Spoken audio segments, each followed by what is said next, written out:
Wall Street Memes Casino, I'm fine. and Sportsbook. This is KUGAN CASSIUS for IFLTV. Delighted to be joined by the fourth most influential person in boxing, Frank Warren. How are you, mate? I'm not feeling very influential at the moment. Why? No, I'm joking. No, how am I? I'm good. It was a cracking show, wasn't it? It was a blinding show. Really good fights, and AJ done what he had to do in style, absolutely in style. That first knockdown in the first round cemented how it was going to be, and he got himself well and truly back in the picture. And I thought the other fights on the card were brilliant, and I thought Nick Ball got absolutely robbed. I think it was dreadful, that decision, and we can talk about that when you're ready. Yeah, absolutely. Let's talk about obviously, an emphatic knockout from Anthony Joshua. I mean, prior to that, Frank, what was your honest thoughts on how the fight would play out? As in, not whether Joshua would win or not, but how he would win. Because there was a bit of a split opinion amongst people in boxing. I see a lot of people are kind of backtracking now, saying that, Ngannou's a novice and he should have done that, etc., etc. But Joshua still had a job to do. But what did you think would happen beforehand? I generally felt whoever landed the first meaningful, heavy-duty punch, the first one who landed, I thought, as I said, I thought that would determine the fight. And, first round, that was a really good shot. You see him practicing it on the screen, and I watched it back home in the dressing room. It's the shot he caught him with. He was practicing that with Ben Davison, and that's how it turned out. He caught him a cracking, really good shot. And don't give me all this nonsense what people keep saying about, he's an MMA fighter, that's why he knocked him out. If he'd have caught most people with that punch, and the other two punches in the second round were exactly the same punch. He'd have caught them. He would have done a job with them. They were big punches. He's a big puncher. He's a powerful guy, and he done the job. Yeah, absolutely. And it was good to see, because like I said, there's been the argument over this old boxer versus MMA situation over the last 3 or 4 months. And I think it was, as boxing fans, it was kind of good to see that kind of thing. And Ngannou was okay. There was a little bit of a concern there for a few seconds while he wasn't getting up, but he's okay, thankfully, which is obviously the most important thing. But yeah, a job done for Joshua at the end of the day. It was, and I've seen a couple of the newspapers today talking about freak shows, calling it a freak show. It wasn't a freak show, the fight he had before against Tyson, and no doubt about it, Tyson had an off night. There's no doubt about that.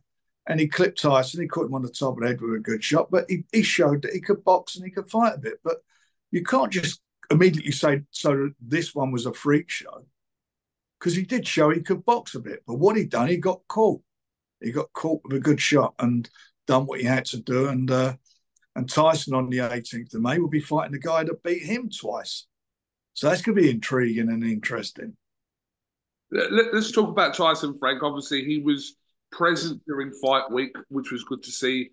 Had a little back and forth with Ngannou at the press conference. But Tyson, I didn't see... he's not going to be jumping and raving about Joshua's win. He applauded it. He was respectful from what I saw. He watched the fight and left. He cheered him on. Yeah, he wanted to win. He was sitting next to me. I think Eddie Hearn was sitting next to me, and we were all collectively cheering him on. Yeah. So come on, give him some credit. Give the man some credit. He wasn't booing him or cheering the other guy on. That's for sure. No, absolutely not. But I don't know what people expect Fury to do. Like, he came there. Obviously, he's watching his brother Roman. He was watching Parker. He stated that he thought that Joshua would knock him out in a round. He wanted Joshua to win. I don't know why people are looking what they were looking for Tyson to be doing in that situation, apart from what he did. Well, he done what he went there and enjoyed the fights as a spectator. That's what he did, and enjoyed them. It was a cracking card. There was It was all, it was loads of different, different scenarios in all the different fights to watch. But it was a very entertaining card, a really good card, and nobody could be disappointed with that. I mean, you've got to be a right miserable sod if you are. Listen, everyone has something to moan about. Whatever it is, someone has something to moan about. But let's talk about Nick Ball. Nick Ball, obviously, on the end of a draw against Vargas with the knockdowns. Frank, how did you score it, Frank? I thought I thought Nick lost the first 4 rounds. Yeah, but what he was trying to do was get some momentum. I mean, first of all, let's look at the height difference. I mean, there's a huge disparity in height there. And he's and he was throwing his jab and he was trying to push the fella back, which he was doing. I mean, he was the aggressor in the fight. And let's get it right, Vargas is considered to be the best featherweight in the world. And he took the fight to him and he kept him on the back foot throughout. And he was getting countered a few times. But then when he started getting his range and his distance, and he certainly hurt him a couple of times, I felt he really, certainly the second half, I thought he won most of the rounds in the second half for the fight. Plus, he had the 2 knockdowns, and they were 10-8 rounds. So he won the fight. And it really annoys me when, people are talking about various people and with Mauricio Suleiman, I'm going to call him later today, where he's talking about how we can improve the scoring of fights, how we can, let's have, maybe extra judges or bring like the boxing's equivalent to VAR. We don't need that. We need competent officials. And the guy was incompetent. And the worst thing about it is he'd go on very, very quickly, the Italian. He was an Italian, wasn't it? The one who I think he was Italian. I believe so. Yeah. He will go on and be appointed to fight for another world title fight. And he shouldn't. Should be downgraded, like they do with Premiership referees. Downgrade them. Don't keep saying, oh, we'll forget about that, on to the next one. Then we don't have to talk about VARs or whatever. Make them accountable for what they do to people's lives, the boxers' lives. To Nick Ball. Nick Ball should today be sitting there with that belt round his waist. He won that fight. Everybody in the venue, I don't think there was one person said the other guy won, except for the Italian. Dreadful decision. That's going to feel like, even though he didn't lose the fight, that is going to feel like a defeat to Nick Ball, isn't it? Yeah, it is, but it's not the point, is it? You go out there. I mean, listen, every fighter who gets in the ring gives their all. He gives all of his all. He gives everything he can. I mean, he doesn't stop. As soon as that bell goes, he's like on you and he's fighting. He fights his heart out. And I thought it was really sad. I mean, it was a tough fight for him. It was always going to be a tough fight because of the height. But, we took a calculated risk. I felt he could beat him, or I wouldn't have made the fight. I felt he could beat him. And he did beat him, and he got robbed. He got absolutely robbed. So, it's not a loss on his record, but he should be the champion. What's the deal in regards to getting a rematch on with Vargas? Well, apparently they had an interim title, and it was and they want the interim champion to fight Vargas. So we'll see. And as I say, I'm going to speak to Mauricio today and see where we go. But Nick's with us, and we'll make sure and work hard to get him back in the ring in June. And hopefully it will be a rematch, or if not, another version of the title. Possibility the rematch happen on the June the 1st card, Frank? Sorry? Could the rematch happen on the June the 1st? I don't know. We've got a couple of shows in June, so we'll have to look and see what direction we go in. Okay. Joseph Parker surviving 2 knockdowns from Zhilei Zhang to overcome Zhang, like I said, in a very entertaining fight as well. It was. He fought the fight at Zhang's pace for the first round, and then Zhang, Zhilei, after about 7 rounds, he started slowing, and he got back into the fight, and you got to take your hat off to him. That's 5 wins on the trot since he got beat by Joe Joyce. He's done extremely well, Joe. He's a lovely fella, and good luck to him. And with Zhilei, we're getting back in a big fight as well in the summer. Will there be a rematch there, Frank? There's a rematch clause in there, and I'm quite sure he'll call for the rematch. Absolutely. But yeah, I think top to bottom, there was I mean, it was a different card, obviously, because the Day of Reckoning was more littered with the heavyweights, but there were some really good matchups, and that obviously Gavin Gwynn losing to um, Mark Chamberlain. Mark boxed well, and Gavin sustained that horrible eye injury in the first round. But Mark boxed extremely well. Gavin had come again, no doubt about it. We'll sort him out. But that was a blunt. It was a shame it weren't for the European title as well. That was because it wasn't in Europe. They wouldn't sanction it. But it was a cracking fight, and Mark looked good and did well. Absolutely.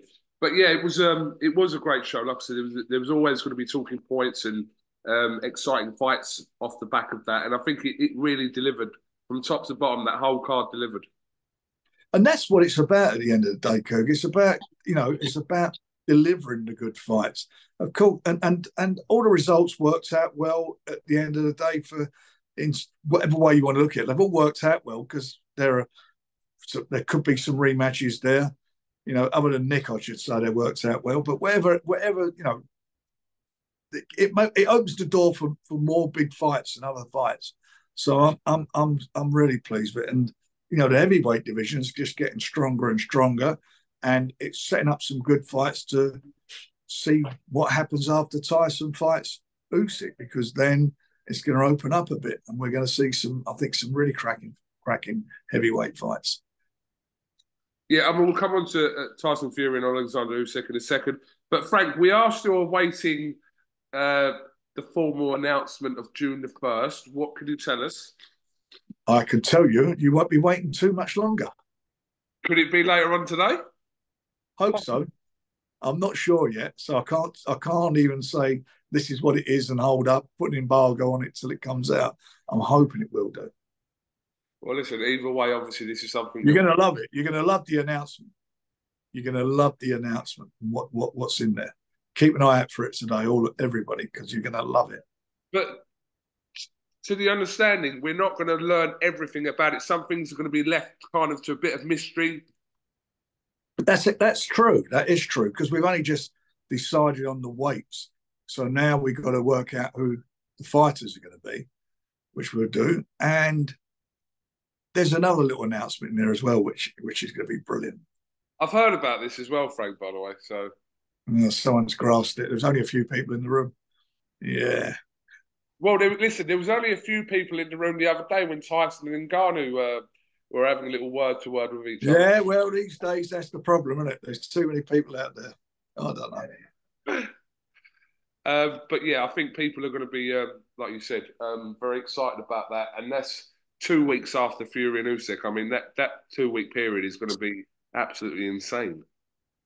It is. I mean, we've got so exciting at the moment. I mean, I honestly, I can't tell you. It's just, for me, I just love every minute of it. It's just something going on all the time, and we're just making things happen.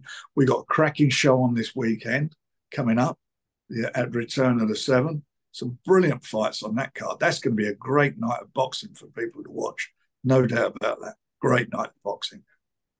Yeah, I think this is the other thing I was going to talk to you about. Obviously, with all this stuff that happening in Saudi at the high profile top end, the UK shows, which there's always a concern that they're being neglected, not just from your side, but from Matchroom side and whatever. But yeah, you're returning straight away with that show in Birmingham a week after the show from Saudi on Saturday. So we are, and there'll be, and I've got to be honest, and there'll be some other shows we're announcing in, I would think, in the next sort of couple of weeks that are going to be crackers over here. I mean, really, really good shows, really good quality shows, some really good fights.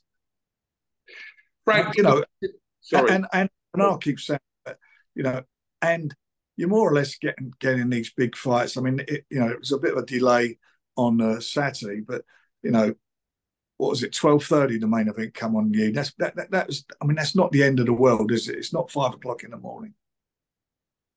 Yeah, I think I see some tweets about it, and they said, well, Anthony Joshua did end up fighting on Saturday. But yeah, listen, these are the way these things work. I mean, look, as fight fans, we're kind of used over the years to kind of waiting up for late night 5 o'clock Vegas fights. So I don't know why everyone's kind of, they know what the score is in terms of a time difference. It is what it is. I mean, yeah, and that is it. But anyway, we had a great event, and as I say, we continue with that on the Saturday coming up in the Midlands. absolutely.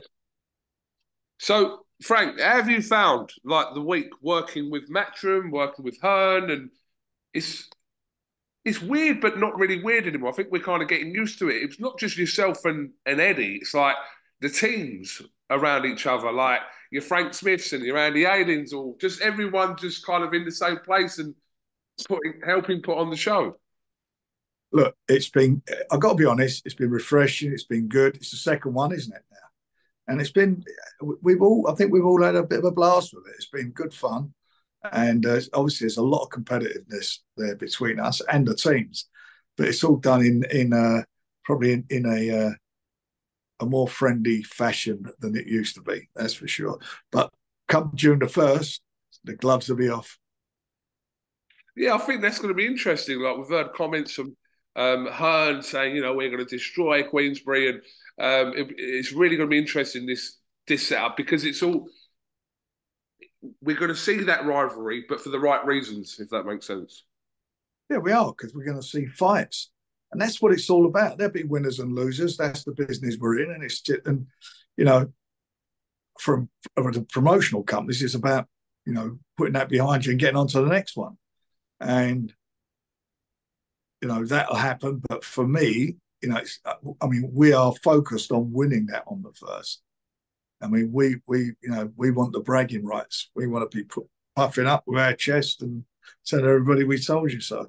So it's going to, don't worry about that. This is going to be, I can imagine coming right up to the show.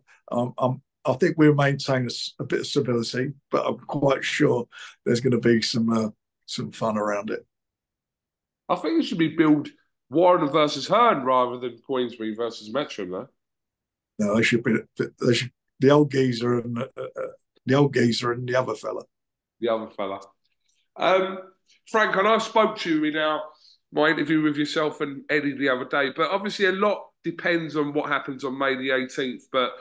And we know that Tyson's got the two-way rematch clause with Alexander Usyk, but is there a small possibility that the prospect of Anthony Joshua and Tyson Fury, if Fury is to beat Usyk on May the 18th, could still happen this year?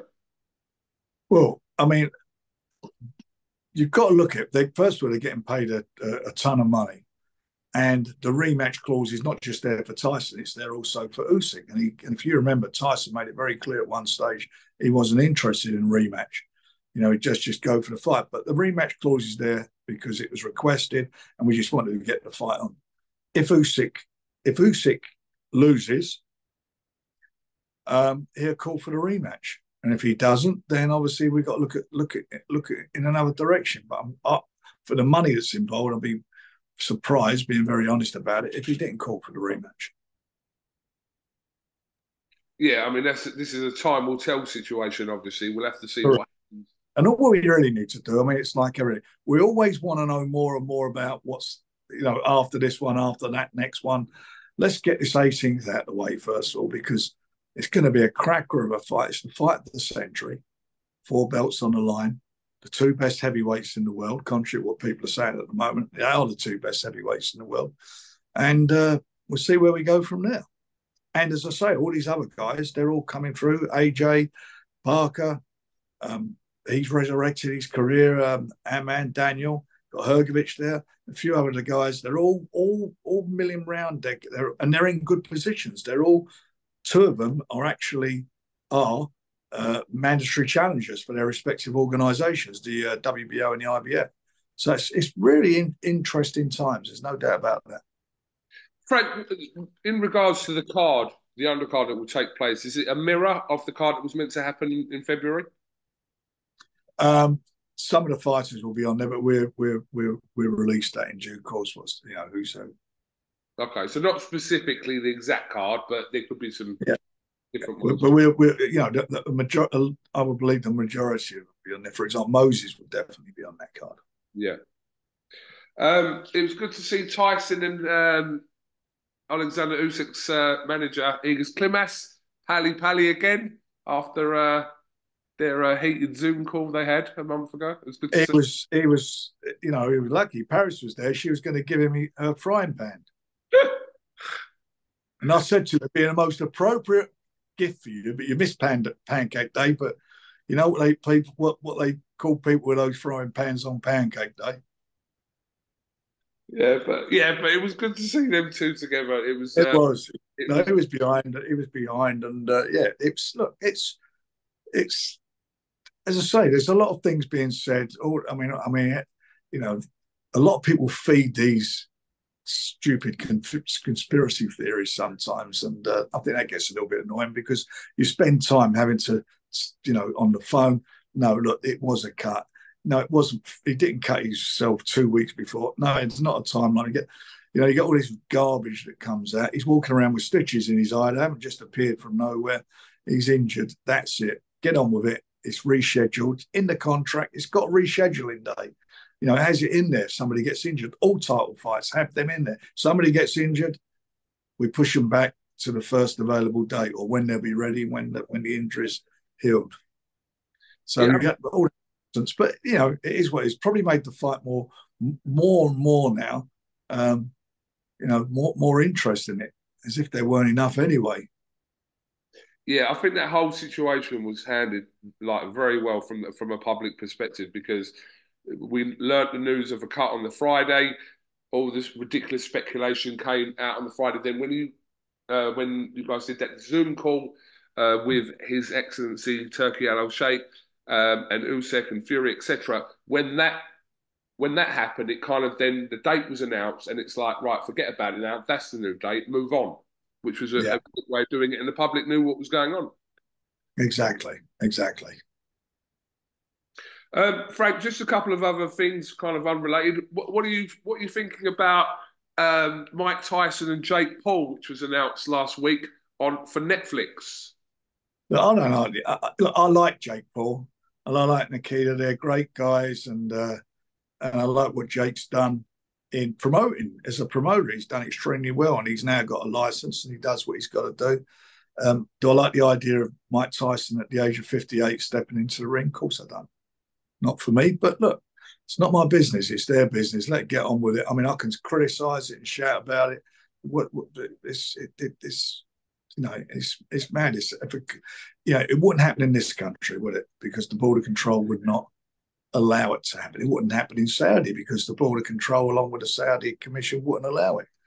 But if he's going to fight, they're going to fight on. Then get on with it and do what they got to do.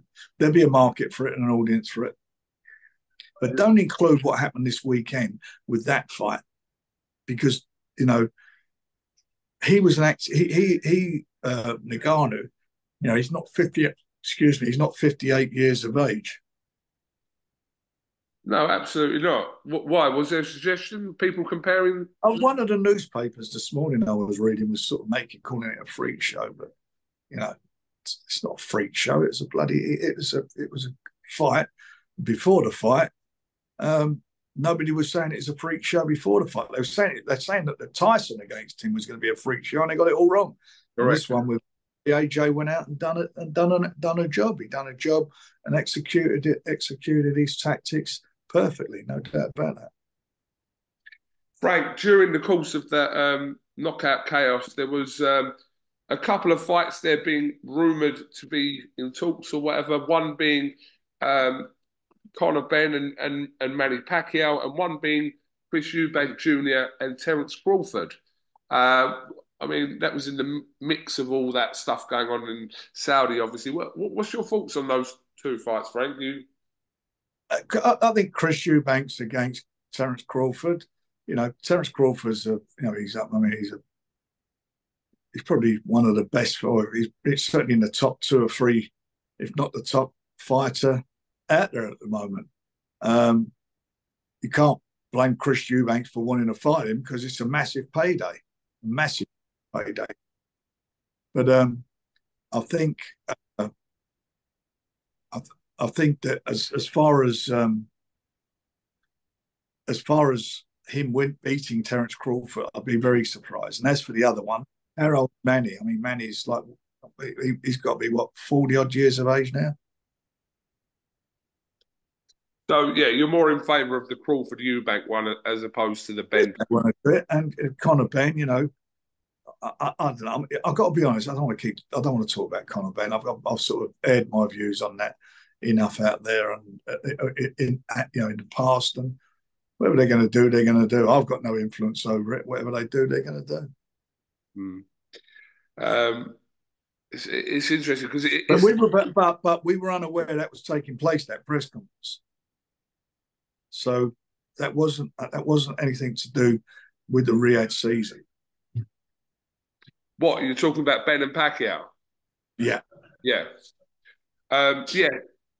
It's difficult. Like I said, I don't know. Obviously, these things are not confirmed fights. It was just they were both there, and same with the Eubank stuff. That was kind of stuff that that they were in talks. But I suppose everyone wants to put their stuff on a big fight week and to see if they get well. Yeah, of course.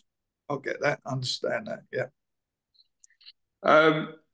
So yeah, all roads now lead, obviously, with the kind of moving away from kind of the domestic stuff that's happening between now and May 18th. It's all about May 18th, really, isn't it, Frank? Now this is. It is in a big way, you know, and it is the biggest fight of this century today. There's no doubt about it, and two undefeated fighters in there, and you know, everybody's got a view on who will win it and why they'll win it and so forth, but we won't find out until the night. I mean, I've got my views as well, and I'm convinced Tyson will win it and win it in style. I'm as convinced about this as I was the second fight Tyson had with Deontay. Yeah, you know what, Frank, you made a good point. I don't know whether it's just kind of the British boxing fans or I don't know what it is, but there's a tendency there. Did it with Fury when he fought Wilder. Beforehand, Wilder was like stone cold killer, would knock Fury out, etc., etc. Tyson has that fight, the second and the third fight, and it's like almost dismissive of what Wilder is. And I see that with the Ngannou and Joshua situation. Even when Joshua fought Otto Wallin, people were saying that was a 50-50 fight beforehand. Once you've said it, we've all got receipts. They said that. Then afterwards, it was like, oh, why was he in there Wallin? I mean, make your fucking mind up. I mean, seriously. Well, I'm with you on that. And add to that, Tyson in the first and second fight went in and was the underdog with the bookmakers on both fights. Underdog. And he did, you know, and they talk like, oh, he's nothing, Wilder. And Wilder had him on the first fight, had him on the floor a couple of times. And the third fight, up on the floor. You know, the fight he had against Parker, I mean, he definitely did not look the fighter he was. There's no doubt about that. Do you think Wilder possibly could return in the summer on one of these Saudi cards? I don't know. I don't know. We'll see. I mean, if he where he fight again, I mean, he's still, you know, it was a very strange fight, wasn't it? I mean, let's be honest. I mean, he didn't even look like Wilder in the fight. To me, he didn't look like it, and I was, you know, quite disappointed in his performance. But Wilder and Ngannou, is that a possibility? Who's that? Wilder and Ngannou? I don't know. I mean, there's lots of connotations. Again, let's see what happens. I mean, the dust has got to settle after Friday night. Let the dust settle, and then we can look and see where we go with that. With everybody, you know, everybody's involved. You know, we've got contractual positions with boxers, so you know, we'll see where we go with it all. Okay. And the lower weights as well, and the lower weights. I mean, you know. I mean, he's going to feature in a few fights. There's no doubt about it. Mark Chamberlain, there's no doubt about that. I mean, he's top of the pops there. Yeah, it's exciting times for Chamberlain. Yeah, after a very good win over against Gavin Gwynn, who's been in good form as well. Let's not take that away. Yeah. Gwynn's been in some good form coming into that fight against. He has. Excuse me. No doubt about that. All right, Frank. Well, listen, much appreciate your time. Fantastic week last week for Knockout Chaos. It really was. And, yeah, it delivered the title. Sorry, go on, mate. No, I was going to say now, like this is like now the hub, isn't it? This is we could look forward to. Obviously, we've had this show. We've got May 18th. We've got June the 1st. We're definitely going to have a couple more before 2024 is out. Yeah, these fights are. Well, we certainly will the new Riyadh season. There's no doubt about that. And what's happened? It's basically what happened when Vegas opened up. That's what's happened there. I mean, as far as fights are concerned, but the Riyadh. I mean, you think over the weekend they had a big football match on there, international match. Yeah. Then the F1. F1. I mean, it's a bit of a sporting weekend. It's unbelievable what's going on. It's just fabulous for sport. Absolutely. So yeah, long may it continue. As long as we're getting the fights, Frank, then what are you going to moan about? Listen, me, I love it. As I say, for me, it's unbelievable, and I can't thank His Excellency enough for his commitment to the sport, because it's been great for everybody involved, including like yourselves, me, everybody involved is having a brilliant time, and it's exciting times. And thank you as well for all what you do leading up to the fight, all the promotion and everything. It's brilliant. Shit stirring, Frank. Yeah, that's what you said I was doing the other day. Not anymore. That's all over now. Oh, listen, I'm you know that. But yeah, anyway, absolutely, and I love it, Frank. I wouldn't apologise for it either. But yeah, was that a prosecco night or a champagne night? Friday. I think it was a bit of champagne, don't you? A little bit of champagne in there, I think. Yeah, it was, the finish, AJ's finish, that was definitely a bit of champagne. Was Nick Ball. That was definitely a champagne performance with Tizer judging. Not even Asti Spumenti, that Italian. It's Asti Spumenti. That's their one, isn't it? Yeah. Lambrusco. That's what that was. White Lightning. Yeah. Frank Warren. Have you got anything else you'd like to add, Frank, before we go? No, I'll just say, don't forget to tune in Saturday. TNT, we've got a great event. It'll be a great event. You love your boxing, you'll love the event. Absolutely. Frank, just a quick one before I let you go. Dylan White is returning to action. I'm sure you would have seen on a show in Ireland on Sunday. Could you possibly work with Dylan White again?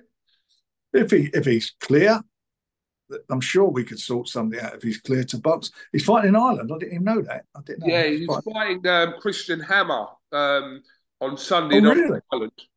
So, kind of return. So it was only announced 2 or 3 days ago. So, yeah. Good luck.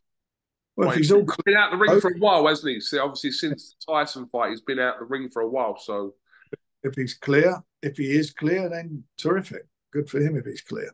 Yeah. Okay, Frank, thank you very much for talking to IFLTV this Monday afternoon now. We will catch up with you in Birmingham this weekend. Look forward to seeing you. All the best. Top man. Enjoy. Wall Street Memes Casino I'm fine. and Sportsbook.